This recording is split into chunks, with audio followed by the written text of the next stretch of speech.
Good afternoon guys, welcome back to Maverick Baking and to another baking recipe video. Now today we are sticking with our back to basics kind of series because honestly the shelves are really scarce in supermarkets just now and I'm trying to do the best I can to give you guys some simple recipes to enjoy with your family or whoever you live with to keep yourself fed, to keep yourself calm and to keep yourself sane.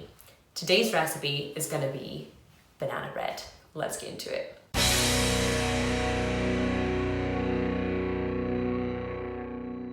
Okay, like I said, today's recipe is for banana bread, and what do all good recipes begin with? A big ass bowl. To our big ass bowl, we need to add two ingredients. We need to add a fat and a sweetener. When I say fat, you can use butter, you can use margarine, or you can use any kind of vegetable oil you have. I have made this banana bread with rapeseed oil, olive oil, coconut oil, butter and margarine at some point. They all tend to work out well. Typically more saturated fats such as butter, margarine or coconut oil produce the best results, but you can make a perfectly good banana bread with olive oil, vegetable oil, whatever you have handy, especially in these times of scarce ingredients. So personally today I have quite an abundance of margarine in my kitchen, so I'm going to be using that.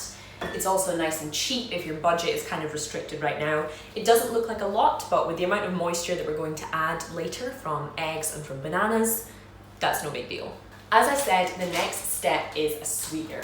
So the kind of best option you can go for here is some brown sugar, whether that's light or dark, but obviously, as I said, at the moment we're all trying to stay indoors as much as we can and we may kind of be improvising with our ingredients. So much like with the fat, I have made this with brown sugar, with white sugar, with honey, with maple syrup. So please feel free to use whatever you have, but for the best results, do use some soft brown sugar. So at this point, as with pretty much all baking recipes, what you want to do is to get the fat and the sweetener familiar with each other. Just get them mixed together. They don't need to be kind of super light and fluffy, as banana breads typically are a more close textured cake just due to the moisture involved and the heaviness of the fruit. Okay, so we have our fat and our sweetener mixed together, and honestly, I'm not going to take it much further than this.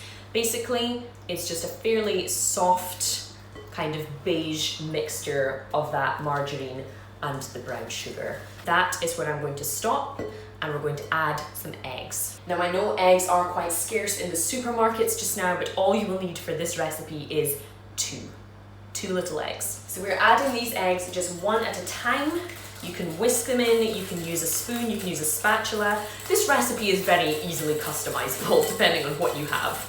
If you notice that your mixture looks like it's kind of splitting or that it's not very smooth, don't worry about it too much. By the time we add in the bananas and add in the flour, everything will come nicely together. So there we go. We have our fat, our sweetener, and our eggs. Okay, now that we have these ingredients mixed together, I'm just gonna set these aside because we need to get mashing our bananas. So I have for the bananas for this recipe 3 manky looking bananas. Now these aren't moldy, but they've been sitting around in my kitchen for about a week.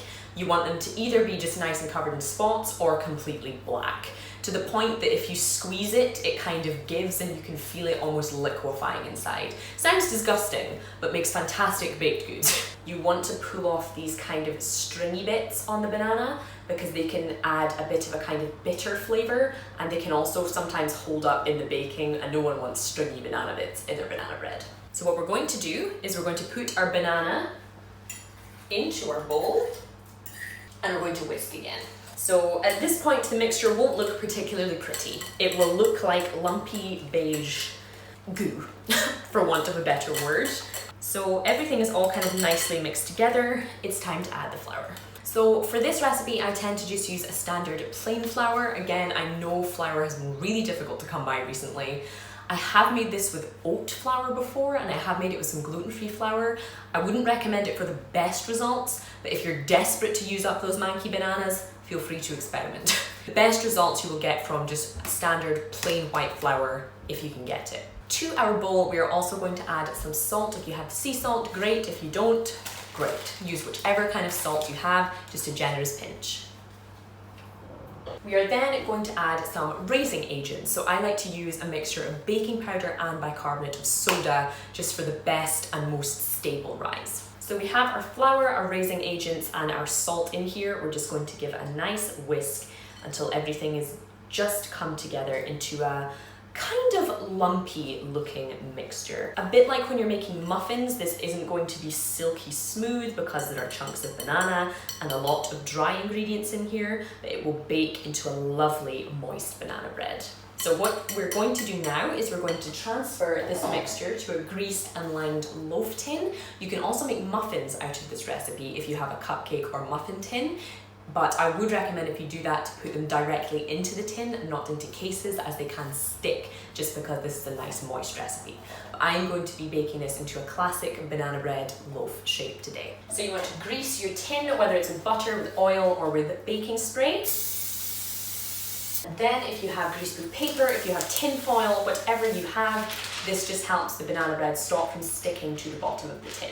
As always, this is Maverick baking, so this doesn't have to be anything precise or neat. Okay, so our tin has been roughly greased and lined, and I've just tipped our banana bread mixture in there. Now you can just kind of smooth it out roughly. And at this stage, if you like, you could sprinkle over some chocolate chips, you could sprinkle over some cinnamon, you could swirl some Nutella through it, you can chop some nuts to throw on top. This is really, really customizable, but as I said, I'm going to keep this nice and basic for you guys today. So I'm going to stick this in the oven at around 160 degrees for 50 to 60 minutes. You're going to want to start checking the bread at around 45 minutes just to see with a kind of skewer or sharp knife if the middle is so gooey. If that's the case, give it an extra 5-10 minutes.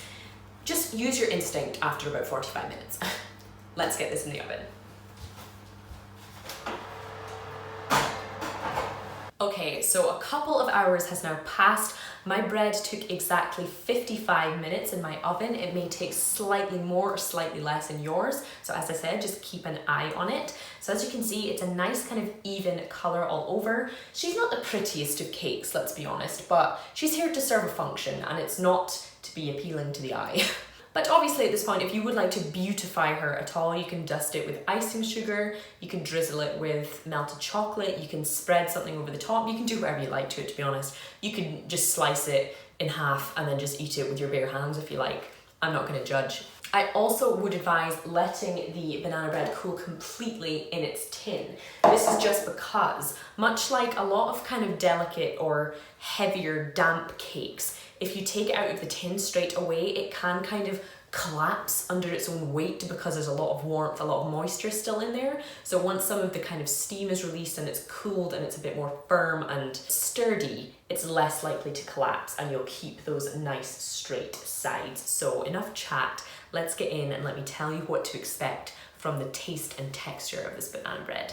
And here I can show you what to expect from the inside. You can see that it's lovely and golden throughout. It's nice and fluffy. There's none of that kind of heaviness that you can sometimes get at the bottom of very moist cakes. You know, it hasn't all decided to just slump together or sink at all. It has a nice, even, springy texture, but you can feel how lovely and moist that is. I just love banana bread. Let's see how it is. So simple, but so good.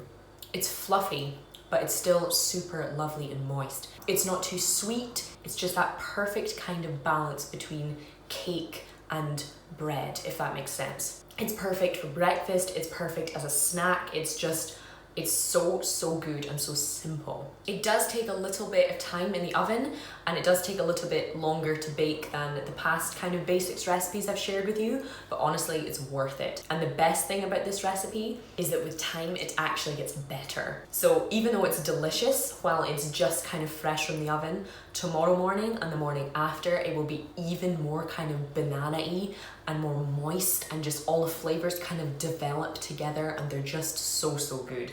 I will probably be eating this for the next 3 of my meals, to be honest. If you guys would like to make this recipe at home, I will leave full recipe, ingredients and instructions in the description box below, as well as on my blog maverickbaking.com, where you can read a little bit more information about it, as well as get other back to basics recipes I haven't yet shared on the channel. For example, some just wonderfully simple shortbread bars and some really, really sexy chocolate cupcakes. I just want you guys to be able to make delicious things that can feed the family and feed the family for a couple of days, as well as kind of relax yourself and keep yourself sane at the same time. If you guys have any requests for back to basics recipes, or if you would like to see me get back into the more kind of advanced and more sugar heavy things, let me know in the comments below. But if you enjoyed today's video, don't forget to drop a big fat thumbs up and hit that subscribe button if you are new, because we have more videos as well as review videos, vlogs, and all sorts of things coming all the time. It's been a pleasure to have you here. I hope you're all staying as safe and healthy as you can, or looking after those who are not. Thank you as always, and even more than normal, for being here, and I will see you for the next one.